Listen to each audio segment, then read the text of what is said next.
First off, I want to thank all of you for coming here. About an hour and a half, it looked like we might have a hurricane, hailstorm. So I'm so relieved to see the sun shining through here, and thank all of y'all for coming out tonight. I really appreciate that. It's really, when you write in a vacuum by yourself, and then to see all the people who support you is just a really, it's just a really special thing. I want to give a special thank you out to my beautiful wife, Jenny, and our two sons, Brett and Kason. Brett is over there, and is Kason gone? Like, Kason's over here.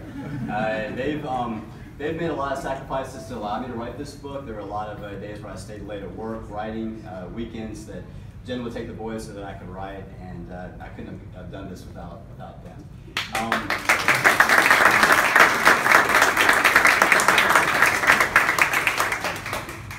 So what I want to do is, I'll spend about 10 minutes just giving you an overview of kind of how I came to write this book.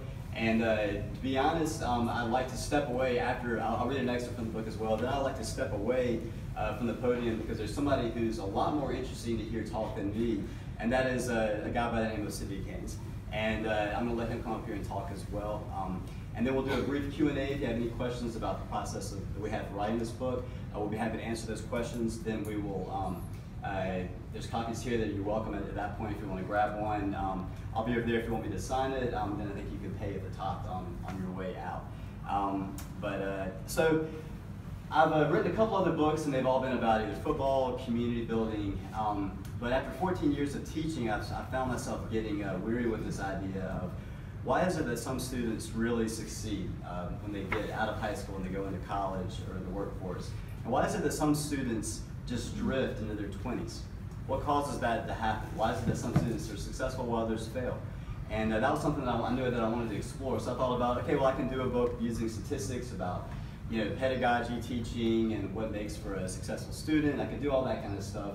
But frankly, that just kind of, the idea of doing that was, didn't really interest me. So I went back to what I've learned as a teacher of creative writing, and that is the power of stories. And whenever I talk to groups, I found that the most powerful stories I've been able to tell, and the ones that really stuck with people, are stories of real people and how they've been affected by the events in the world around them. So I thought, okay, as I do this, it would be interesting if I told this story of student success through the eyes of two of my former students, Siddiq Haynes and George Yamazawa, or G. Yamazawa, as we knew him. These are two young men who overcame some significant obstacles in their life, and have gone on and done some phenomenal things, inspiring things. And I don't know that I would have stayed in teaching as long as I had if it wasn't for people like them, because whenever I've had a tough year, I look back and I think, okay, well, if somebody like this guy can overcome what he had to overcome and be as successful as he was, then maybe this other person who's just driving me crazy right now eventually can come around and can do some great things. So this question of why students succeed and others fail was the basis of the book. And really, in a sense, so what I did was I decided to just immerse myself as much as I possibly could in the lives of George and Siddiq. I went up to Delaware and spent a whole day with Siddiq. Went through the Delaware football locker room when he was but learned about his life up there. Spent a lot of time with G, and asked them a lot of questions, and they were very patient, and they put up with all of my questions. And I'm well aware that I'm approaching this as a white 37-year-old male trying to write about the lives of a Japanese young man and an African-American young man who had very different experiences from what I do. So I've really tried to immerse myself as best I can to get their story accurate. And I hope that I have. I think I've done a pretty good job of being accurate as best I can. Siddiq told me yes, gave me the thumbs up on that. So, but it is a challenge writing about somebody else's life, and particularly two people that I care so much about. I want to get their story right. So you have two people whose families you would never have expected to come to Durham. We have a man who was in Rikers Island prison, converted to Islam. And by converting to Islam, his life took an entirely different turn. He got married, he had a big family. He moved down to a southern city called Durham, North Carolina, because it had a large Muslim population, and they had family down here. You have a guy named George Yamazawa, who is a marksman in the military in Japan, and decided that he wanted to, or a marksman who's almost good enough to make it to the Olympics. and he decided that he wanted to carve out a new life in the United States. So he came to America with very little money in his pocket, and he's over time created one of the best restaurants in all of Durham, Yamazushi, which if you've never been, you need to go to. So two families who found their way to Durham, who you never would have expected to be in Durham, but in some ways this is the story of Durham. It's people coming here from other places and making a life for themselves. So, so basically, we'll start with G. So G was in my class as a sophomore. He was always late. We clashed a lot. We didn't always get along with each other.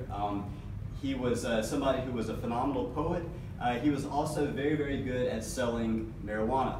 And he sold weed to many students at Jordan High School. Everybody knew it. I would have him for detention. I would say, gee, it's only a matter of time. You're going to get caught. Stop this. Stop selling. He said, this is my identity. This is who I am. I was like, let poetry be your identity. You're a phenomenal poet. Let that be your identity. He said, well, your football players, they have football as their identity. Being a poet, that's not really something that could be my identity. So he got caught, got kicked out of Jordan High School, went to the alternative school. I got an email from him out of the blue a year later saying, Coach Albright, they're going to let me back into Jordan High School. Will you please help me start a poetry club, a slam poetry club? I didn't even know what slam poetry was. So I said, okay, G, I'll help you out. And when I saw him for the first time after about a year, I was amazed at how much he changed. He'd been transformed by poetry. He'd been made a new man. And he came back and he started this club that is growing by leaps and bounds and has helped so many students at Jordan High School. And then he wasn't done with that. He decided that he would go on and become an internationally known performance poet. G is the youngest poet to ever win the adult national slam competitions. He's performed on stages across the country. Last night he was in San Francisco, which is part of why he's not able to be here today. He'll text me from Hawaii and Germany, which is kind of irritating when somebody is able to send all these other places. But he's making a living as a traveling poet. He goes around to universities all across the country. This April alone, he went to 20 different universities, performing in front of huge crowds, and really staking a claim for himself as an artist. And he's helped so many other people, and is just a phenomenal person. Then we have Sadiq Haynes.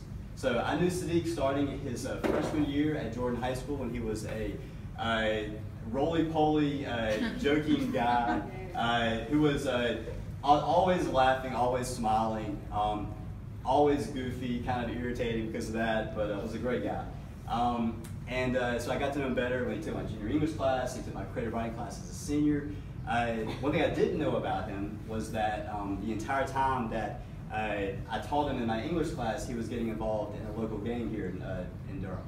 And typically when you think of gangs, there's often the negative association of this is somebody that's involved in criminal activities, things like that.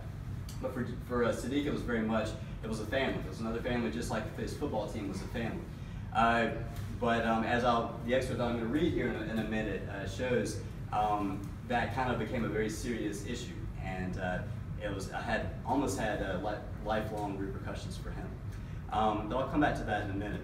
So he survived that and got out of the gang life, and graduated from Jordan, went to the University of Delaware, played in 2 national championships. While he was there, he won a bunch of community service awards. He won the Good Hands Award, which is an award given out every year, announced on ESPN for the top community service athlete in the country. He won that award. After he graduated from the University of Delaware, he stayed around, worked in marketing for them, and now he's working at Sam Houston State. He came by my room earlier today to talk to my classes, sat in the same seat that he had sat in my room back in the day. And first off, he told them he was 28, which just made me feel really old, first off. It's somebody that I've been able to stay in touch with through the years, and it's been very inspiring for me. So these are the 2 students that I wrote about. And I learned a lot while writing this book, but there's 3 things that I think that are the biggest take-homes about the book. The first is, in order to be successful as a student, you have to find something to be passionate about outside of your daily class experiences. That's something that I firmly believe that students have to have. And once you find that passion, it sets your life on a trajectory that you never could have imagined possible. What it also does is it also sends you to want to think outside of yourself, potentially to leave your hometown, and if not leave your hometown, leave your expectations for what your life has to be. So The passion leads to stepping outside of your boundaries. Stepping outside of your boundaries begins to help you to see how big the world really is. And when you see how big the world really is, you want to get to know other people. You want to learn their stories. And you want to impact other people's stories with the way that you live your life and the way they live their life. And that's one thing I would say about Sadiq is he learned to be passionate about other people's lives, people who are not like him in any way. And that inspired me to want to be more passionate about learning the lives of other people. So I'll have him come up here in a minute and talk about that. So what I'm going to do is read one excerpt and then I'm going to have Sadiq come up here and talk. So Sadiq's junior year, we had a pep rally. There's a pie eating contest. A bunch of guys from our football team were down there. One guy took a bandana, I believe it was a red bandana, after the pie eating contest, threw it on the ground, stomped on it, and stared up at the rival gang up into the crowd. So this was the guy that Sadiq was associated with. Later on that night, Sadiq went to a party. There was an altercation at the party. Sadiq didn't like what the guy said to him, so he called up some of his friends, and they decided to go see if they could find those people and get some revenge. So this is an excerpt about that. Sadiq Kane sank into the back seat of the car. He pulled the hoodie tight against his face. Up front, he could see the 9mm handgun in Tyrone's lap. It glimmered in the street lights as they drove through downtown Durham. In the distance, he spotted the police station, the old tobacco factories, the Lucky Strike water tower lit up with spotlights. In the back seat, Simeon pulled a Glock out of his pocket. He looked at Sadiq, then out the window. Sadiq started to sweat. This was real now. Eventually, they reached the West End. They drove along slowly, scoping for prey. Abandoned mill houses lined the streets. What was he doing here? Sadiq prayed that they wouldn't find the three guys from the party. If they did, somebody was going to die. They continued to drive through the West End. Simeon placed the Glock on the seat. Tyrone scanned the streets for the color red. They sat in silence. Sadiq had to get out of his car, especially now with so much at stake. Just the other day, he got his first phone call from a college coach.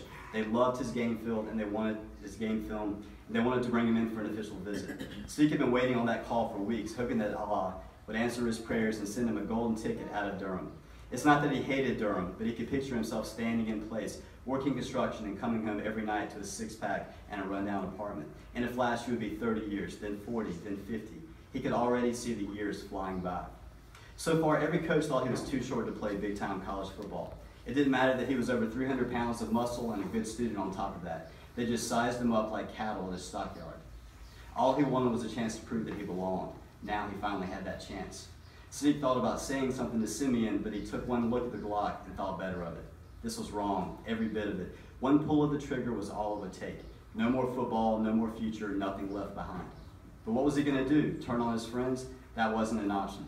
They always had his back and he always had theirs. The shadows played tricks on his eyes. He thought about saying, he thought he saw something move, but it was only a parked car with shiny silver rims. Sweat streamed down his neck. He kept the hoodie pulled tight so that no one could see his face. He closed his eyes and pretended to be somewhere else. Maybe he could disappear into the night and wake up the next morning in his own bed, safe and sound. The car kept circling through the West End, block after block after block. With each passing minute, Sadiq became more certain of his fate. Everything he'd worked for was coming to an end. He'd wake up 10 years from now in a jail cell, a broken man watching his life tick away because of a stupid fight at a party. Sadiq opened his eyes as he felt the car slowing down. Now was the time. There was no turning back. He took a deep breath, pulled the hoodie tighter, and began to pray.